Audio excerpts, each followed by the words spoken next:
مجھے یاد آیا حضرت شیخ الاسلام علامہ شبیر احمد صاحب عثمانی رحمۃ اللہ علیہ، ہم بچے تھے تو وہ ہمارے گھر تشریف لایا کرتے تھے، اور ہماری جو دادی تھیں ان کو وہ ممانی کہتے تھے، یعنی وہ رشتے کی کوئی ممانی ان کی بنتی تھی، تو وہ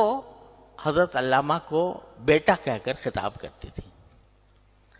تو وہ فرمایا کرتے تھے کہ میں یہاں اور کسی مقصد سے تو آتا ہی ہوں، لیکن یہ بیٹا کا لفظ سننے کے لیے آتا ہوں، کیونکہ اب مجھے دنیا میں کوئی بیٹا کہہ کر پکارنے والا نہیں ہے۔